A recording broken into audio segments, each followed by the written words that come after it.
The Battle Cats is a strategy game with a lot of stages.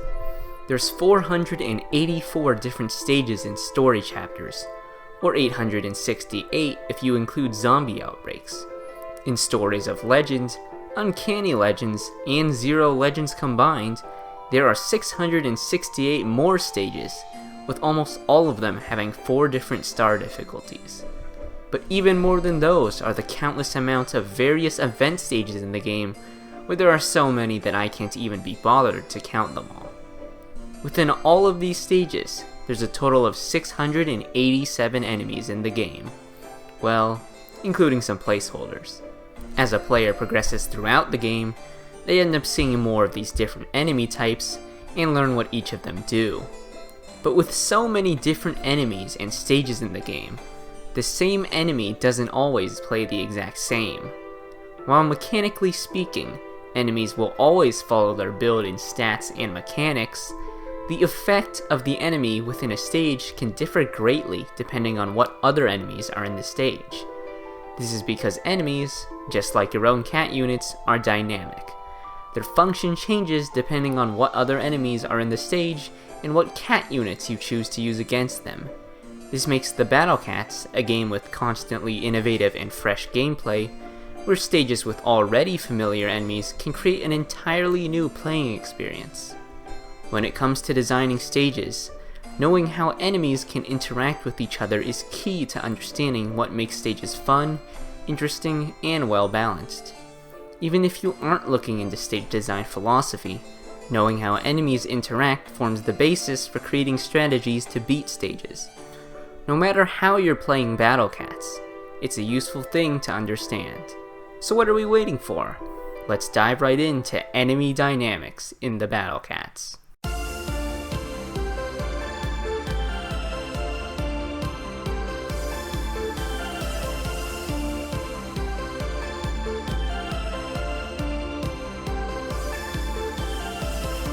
There are quite a few aspects related to enemy dynamics, so I'll be going through them one by one. First, let's talk about enemy archetypes, or the classes that the enemies in the game fall into. An easy way to separate enemies is by range. There's a lot of different enemy classifications based on ranges, such as peons, melee pushers, mid-rangers, backliners, and LD enemies. Peons are typically low-range weak enemies meant to absorb hits, apply small pressure, or give the player money. Melee pushers are typically mid-level threats that are meant to force a response out of the player. Some can have low health, like Zori or Shadow Boxer K, while others can be tanks, like Teacher Bun Bun or Boar. Mid-ranger enemies tend to stand at a bit higher of a range, usually from around 250 to 350 range, and can add a lot of pressure, while also lasting much longer than melee enemies, due to being harder to reach. Backliners are typically enemies with over 350 range, and stand behind other enemies to provide additional pushing power. They are also intended to punish your lower range units that end up pushing into their range. A subclass of the backliner is the super backliner, which acts pretty much the same as a backliner, but with a few differences. They stand at a farther distance away, making them harder to take down, but also generally have lower pushing power than regular backliners, and more so just used in a stage to punish pushing into the enemy's backline. LD enemies are enemies with the LD or Omni Strike ability, and have attacks which hit further than their standing range. This can allow them to snipe cat units behind your meat shields with the intent to do big damage, apply status, or both. In a similar fashion, Wave and Surge enemies use their ability to extend their attacks and allow them to hit more cat units. Though, Wave and Surge enemies have the option of direct ability-based counterplay like Wave Blocker and Surger Wave Immune, while LD enemies only have strategical counterplay. These many different types of enemies can combine together to create many different types of stages, each with unique counters. Some stages can have every single one of these types of enemies, while others may only have a few. However, the number of enemies or number of different types of enemies doesn't always equate to how difficult a stage will end up. There can be easy stages with a lot of diverse enemies, and difficult stages with just a few well-picked ones. For example, a stage like Breakwater Blood Feud has a lot of these diverse enemy roles, but isn't the hardest stage out there, while Kuala Lumpur only has 3 different enemies, but is one of the hardest stages in the entire game on 3-star. Another important factor that defines an enemy's individual role is knockback count. There's many different types of enemies of every role with both high and low knockback counts. Generally, higher knockback count means an enemy is less sturdy, which usually gives it more survivability at the cost of repositioning itself more. For peons and short to mid-ranged enemies, as well as some LD enemies, it can lead to them being juggled, reducing their pushing power or ability to attack your cat units in general. More knockbacks on backliners also makes it easier for you to push them backwards and reclaim space. There are also weaknesses of having lower knockback counts as well. Enemies with low knockback counts are typically easier to remove from the field, as they have less chances to reposition themselves and survive. This also makes them more susceptible to being rushed down with rusher units. As you can see, range and knockback count play the biggest role in what archetype an enemy falls into. These enemy archetypes help you understand the function of enemies more, as well as how to deal with them individually. While this is very helpful, we're looking at enemy dynamics, so this is just the tip of the iceberg. Let's take a look at not just enemies by themselves, but also when paired together in a full stage. While the base archetype of an enemy can be determined by looking at their stats, the role of an enemy in any specific stage can be very different depending on what is in the stage. Sometimes enemies can act as damage sponges for other enemies, act as light pushing power, harder pushing power that requires immediate attention, heavy boss enemies that have to be focused on, heavy support enemies, minor support enemies, and more.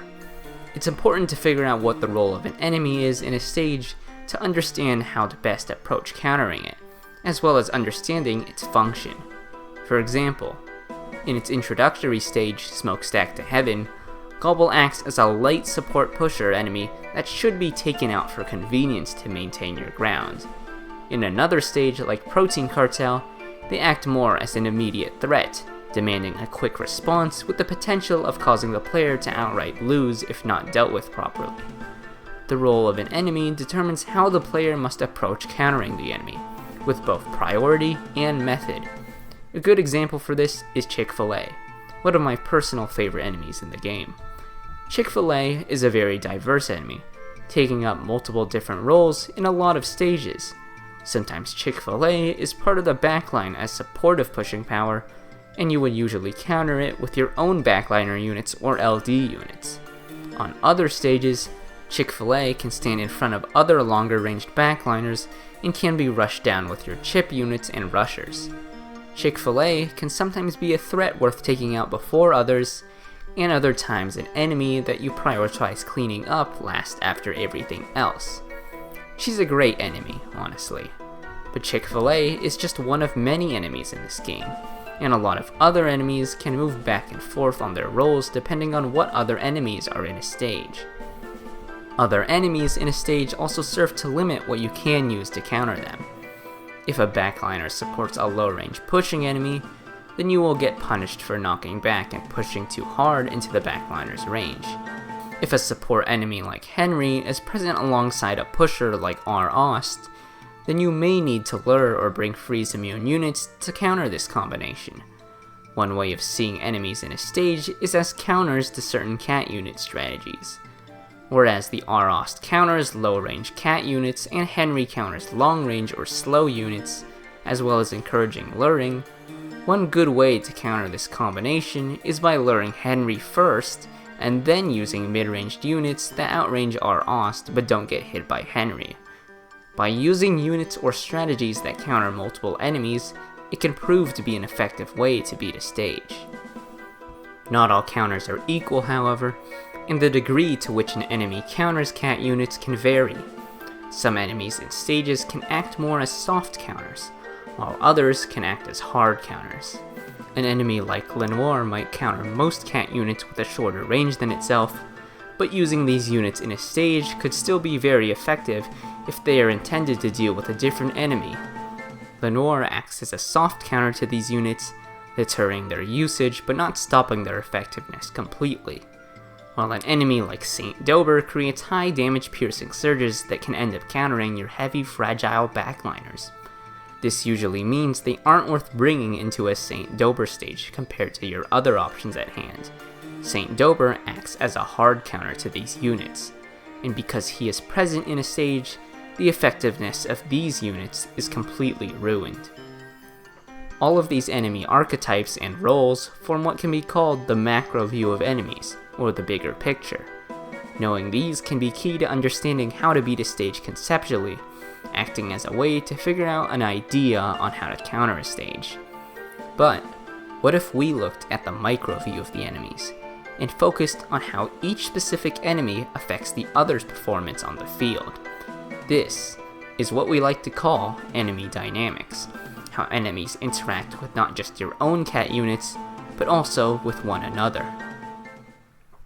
Enemies can affect each other not just by countering certain types of cat units, but by enabling each other or certain strategies by playing into each other's roles. There's a lot of unique interactions between different enemies, too many of them for me to talk about all of them, but I'll just be going over a few that serve as great examples, as well as some that are just very cool and interesting. A very basic example of enemy dynamics is the interactions between Arost and Dark Aura in a stage like 8K Fertilizer. Both of these enemies are short to mid-range pushers meant to force out a response from the player, and both assist each other in pushing forward. Dark Aura stands in front of Arost and absorbs damage, as well as blocking anti-traitless crowd control units from hitting Arost. However, Dark Aura also acts as a short-range stepping stone, allowing your LD or Pearson units to snipe Arost from a safer range. This is a pretty simple enemy dynamic between the two, with basic support given to both enemies by each other, as well as enabling new forms of counterplay. This single interaction between Arost and Dark Aura is just one of the many dynamics that are in play when you're in the stage 8K Fertilizer. Another one in the same stage is the dynamic between Arost and Kurosawa. This is a classic example of the pusher plus backliner combo, where Kurosawa acts as the backliner and can punish players for pushing back Arost and letting units enter his range. Arost also helps Kurosawa by pushing back the player's cat units and allowing Kurosawa to move up the map, something that would be very difficult by himself due to being a slow backliner.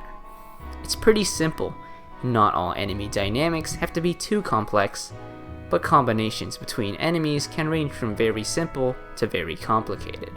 Some enemies can counter each other's weaknesses directly. A good example of this is Cadaver Bear in Mr. Puffington. Cadaver Bear is weak to Shigong Cat and long-range crowd control or type effective units, while Mr. Puffington is weak to strong single hits and becomes less of a problem when not rebounded.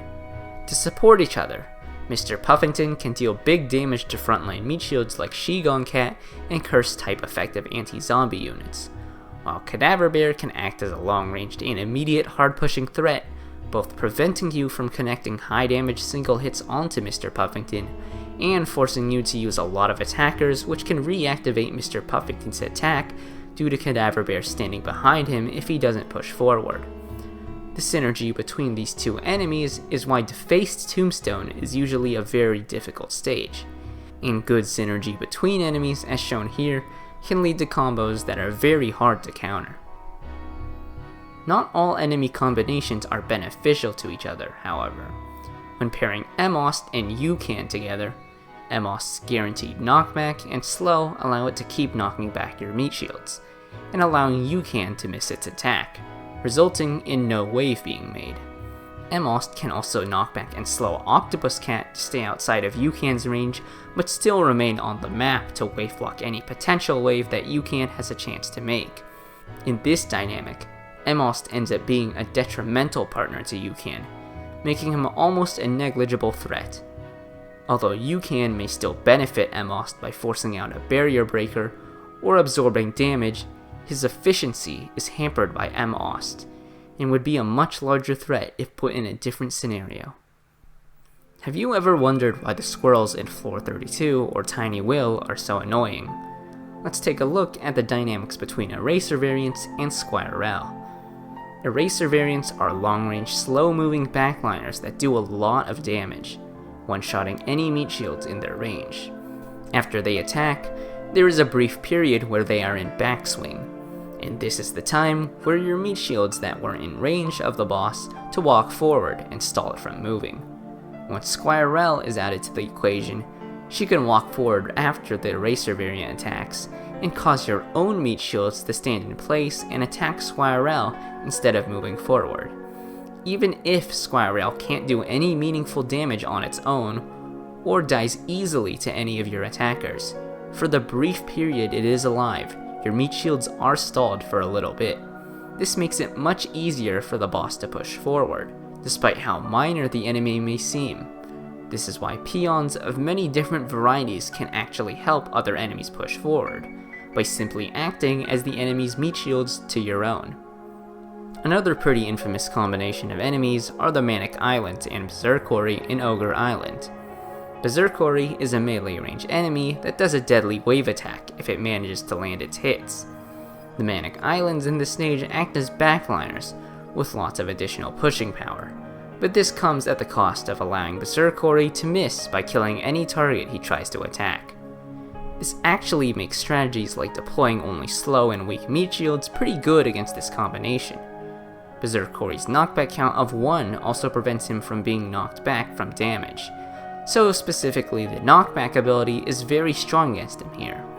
The most interesting part about this combination, however, is that leaving Manic Islands alive may actually be a beneficial idea, given how having your units being knocked back by the Manic Islands is a better fate than triggering a deadly Berserkori wave. With just these two types of enemies, there's already a ton of possible different strategies that can be and have been used effectively against them, from concentrating damage on Berserkori to using Catley to knock him back, and even having Courier kill both the Berserkori and Manic Islands at the same time. It's a pretty infamous yet very open combination with how you can counter them. On a different note, some enemies tend to act more like conditions than an enemy with a usual role. For example, Henry could be seen as an enemy which forces the player to lure to avoid his freezing LD attacks, while Hacky can be seen as an enemy which makes it so the player can't lure at all due to his high damage LD hits. However, not every Henry stage forces you to lure, and not every Hacky stage prevents you from luring. In Weeping Dunes, the threat of Tackies forces you to not lure, or else you would get your base destroyed.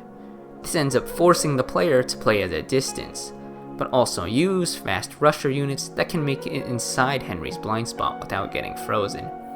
In Scorched Tollbooth, the continuous spawning of Rain Ds makes it inconsistent and difficult to deal with many of them, especially when Hacky is alive.